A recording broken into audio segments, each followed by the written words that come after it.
Hello students, welcome to digital school. देखिए, voice का present indefinite tense हम लोगों ने पढ़कर कंप्लीट कर लिया। अब हम लोग वॉइस के पास्ट इंडेफिनिट टेंस को पढ़ेंगे और उसमें पहला सेंटेंस होगा अफर्मेटिव सेंटेंस। तो चलिए आगे बढ़ते हैं। देखिए, वॉइस का पास्ट इंडेफिनिट टेंस और इसका अफर्मेटिव सेंटेंस। इसका एक्टिव वॉइस का स्ट्रक्चर मैंने यहाँ पर लिख दिया है और यहाँ पर पैसिव वॉइस का स्ट्रक्चर लिख दिया है। आप लोग देख सकते हैं, एक्टिव वॉइस का स्ट्रक्चर होता है सब्जेक्ट प्लस वर्ब की सेकंड फॉर्म प्लस ऑब्जेक्ट। वहाँ पर सब्जेक्ट के बाद में वर्ब की फर्स्ट फॉर्म प्लस SEIS दिया होता था अफर्मेटिव सेंटेंस में। निगेटिव सेंटेंस में डू या फिर डज प्लस नॉट दिया होता था। इंट्रोगेटिव सेंटेंस में डू या फिर डज प्लस सब्जेक्ट दिया होता था।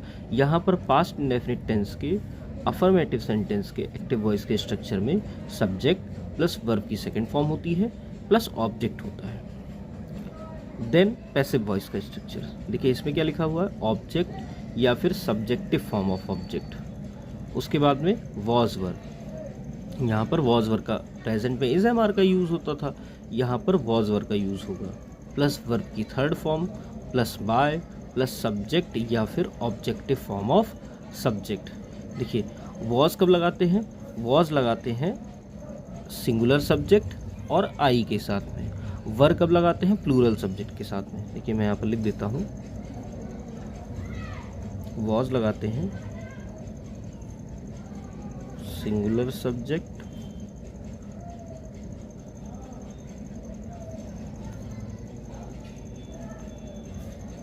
एंड आई के साथ और वर्ब लगाते हैं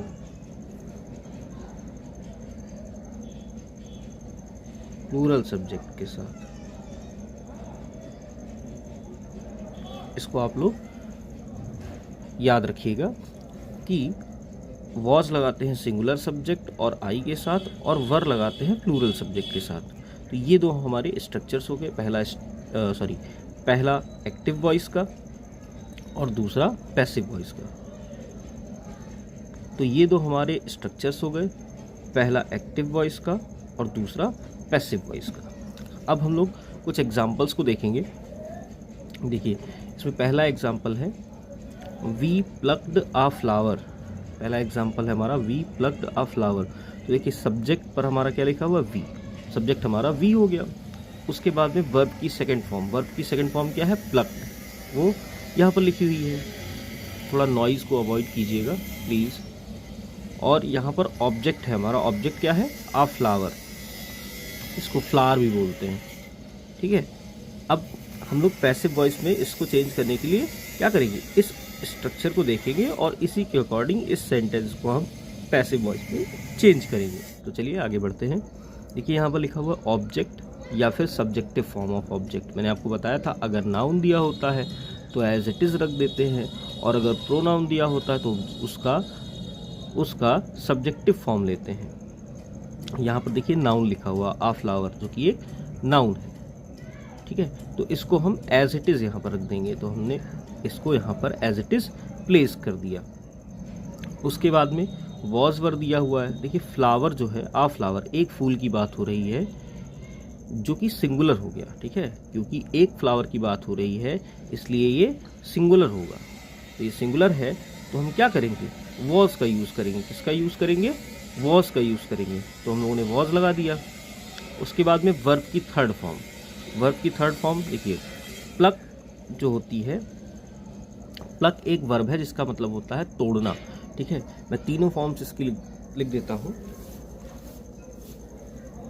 देखिए, इसकी फर्स्ट फॉर्म होती है प्लक, सेकंड फॉर्म इसकी होती है प्लक्ड और थर्ड फॉर्म भी इसकी होती है प्लक्ड। चलिए आगे बढ़ते हैं। देखिए, ऑब्जेक्ट हमारा आ फ्लावर हो गया था। उसके बाद इसके साथ में, क्योंकि ये सिंगुलर है इसलिए हम लोग वॉज लगा दिए थे।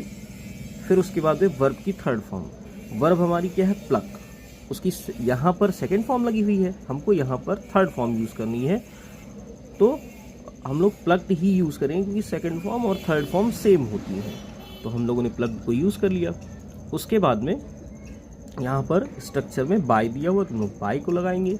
उसके बाद में सब्जेक्ट या फिर ऑब्जेक्टिव फॉर्म ऑफ सब्जेक्ट। अब देखिए यहाँ पर सब्जेक्ट के प्लेस पर एक प्रोनाउन है, तो हम इस प्रोनाउन का ऑब्जेक्टिव फॉर्म या फिर ऑब्जेक्टिव केस लिखेंगे। तो वी का ऑब्जेक्टिव केस मैंने आपको बताया था कि अस होता है, तो उसको हम लोगों ने लिख दिया। इस तरह से हमारा ये पहला सेंटेंस जो है, पहला एग्जाम्पल जो है, ये पैसिव वॉइस में चेंज हो गया। चलिए अब दूसरे एग्जाम्पल की ओर आगे बढ़ते हैं। देखिए दूसरा एग्जाम्पल है आई शॉट अ लॉयन। इसमें स्ट्रक्चर के अकॉर्डिंग सब्जेक्ट हमारा हो गया आई, वर्ब की सेकंड फॉर्म हो गई शॉट, और ऑब्जेक्ट हमारा क्या हो गया अ लॉयन। ठीक है, अब इसमें स्ट्रक्चर क्या है पैसिव वॉइस का, ऑब्जेक्ट या फिर सब्जेक्टिव फॉर्म ऑफ ऑब्जेक्ट। देखिए ऑब्जेक्ट के प्लेस में हमारा है अ लॉयन, जो कि एक नाउन है, तो इसको एज इट इज़ हम लोग प्लेस कर देंगे, एज इट इज़ हम लोग प्लेस कर देंगे। तो अ लॉयन हमने लिख दिया। उसके बाद में लॉयन सिंगुलर है क्योंकि एक ही लॉयन है, तो हम लोग क्या यूज़ करेंगे, वॉज वर्ब में से हम लोग वॉज यूज़ करेंगे। हम लोगों ने इसको भी यूज़ कर लिया। उसके बाद में वर्ब की थर्ड फॉर्म हमें लिखनी है। तो शूट एक वर्ब होती है, उसकी भी मैं तीनों फॉर्म्स लिख देता हूँ। देखिए शूट, इसकी फर्स्ट फॉर्म और इसकी सेकंड फॉर्म होती है शॉट, और इसकी थर्ड फॉर्म भी होती है शॉट। ओके, ठीक है। आई शॉट अ लॉयन, ये था हमारा सेंटेंस। हम लोगों ने ऑब्जेक्ट लिख दिया था अ लॉयन, फिर उसके बाद में सिंगुलर होने के कारण हम लोगों ने इसके साथ में वॉज का यूज़ किया था। फिर शूट वर्ब जो होती है उसकी first form shoot, second form shot और थर्ड फॉर्म भी शॉट, तो हम लोगों ने थर्ड फॉर्म को लिखा था शॉट। ठीक है, उसके बाद बाय का यूज़ करेंगे, बाय का यूज़ कर दिया हम लोगों ने। फिर सब्जेक्ट या फिर objective form of subject. Subject हमारा क्या था आई, जो कि एक प्रोनाउन था, तो इसका हम ऑब्जेक्टिव फॉर्म यूज़ करेंगे। ऑब्जेक्टिव फॉर्म इसका क्या होगा, मी। ठीक है, आई का ऑब्जेक्टिव फॉर्म क्या होता है, मी, तो हम लोगों ने उसको यूज़ कर दिया। इस तरह से दूसरा सेंटेंस भी हमारा कंप्लीट हो गया। चलिए अब आगे बढ़ते हैं अपने तीसरे सेंटेंस पर, तीसरे एग्जाम्पल पर। देखिए तीसरा एग्जाम्पल है हमारा ही कंप्लीटेड द वर्क। इसमें बिना स्ट्रक्चर को यूज़ किए हम लोग इसको पैसिव वॉइस को चेंज करेंगे। देखिए इसमें सब्जेक्ट है हमारा ही, उसके बाद वर्ब की सेकंड फॉर्म है हमारी कंप्लीटेड, और ऑब्जेक्ट है हमारा द वर्क। अब हम लोग इसको पैसिव वॉइस में चेंज करेंगे। तो सबसे पहले हम लोग क्या लिखेंगे, ऑब्जेक्ट। ऑब्जेक्ट क्या है हमारा, द वर्क, इसको हम लोग लिख देंगे।